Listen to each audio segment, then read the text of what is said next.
Amerika Serikat mengklaim menunda serangan besar-besaran ke Iran.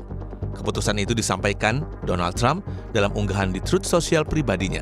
Ia bahkan menyebut Israel turut dalam kesepakatan ini. Trump menulis, Amerika Serikat telah siap bertindak melawan Iran dengan kekuatan militer yang belum pernah terlihat sejak Perang Dunia II. Meskipun demikian, kami baru saja diminta oleh Iran serta negara-negara Timur Tengah lainnya untuk menunda segala serangan. Ini mencakup pembukaan Selat Hormuz secara segera, sepenuhnya, dan total.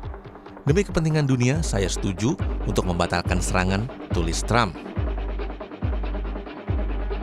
Donald Trump juga menegaskan hanya ingin menang saat ditanya jurnalis soal strategi Amerika Serikat dengan menghidupkan kembali gencatan senjata.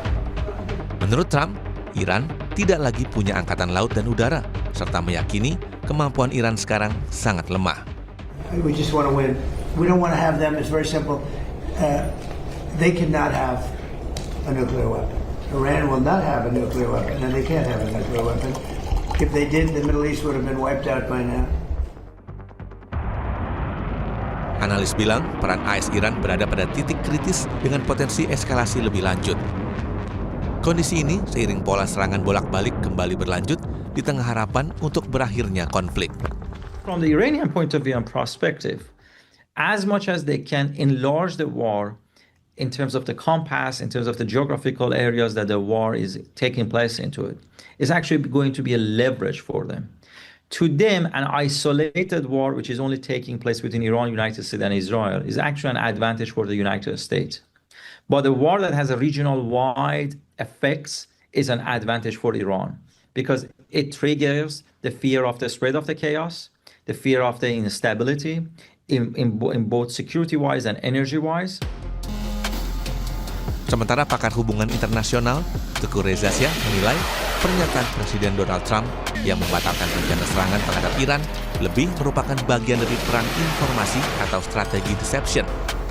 Teguh Reza Shah menambahkan faktor politik domestik Amerika Serikat ikut mempengaruhi langkah Trump. Nah, ini sebenarnya perang informasi ya. Kalau dalam teori namanya deception ya. Perang ini sudah sangat melelahkan semua, terutama sekali Amerika Serikat. Direncanakan perang itu kurang dari 1 minggu, tapi sudah berjalan 5 bulan plus 2 hari, dan ini mendekati mendekati 3 November 2026. Yakni 4 bulan mendatang, di mana akan ada pemilu selah. Jadi dalam kondisi kebingungan seperti ini, Donald Trump mengeluarkan statement yang mengagetkan ya. Kemudian juga Trump mengatakan adanya desakan dari sekutu-sekutu Timur Tengah. Memang negara-negara Teluk itu aktif membujuk Donald Trump untuk menahan diri guna mencegah perang yang lebih luas ya. Antara lain, putra mahkota Mohammed bin Salman itu melakukan komunikasi telepon langsung dengan Trump yang intinya mendesak deeskalasi konflik dan memprioritaskan dialog demi stabilitas keamanan internasional. Sumber militer Iran membantah klaim sepihak Amerika Serikat yang menyebut Teheranlah yang meminta serangan ditunda dan menyebut pernyataan Trump sebagai kebohongan baru. Unggahan Trump di medsosnya disebut Iran sebagai bentuk putus asa untuk menekan negara-negara Teluk.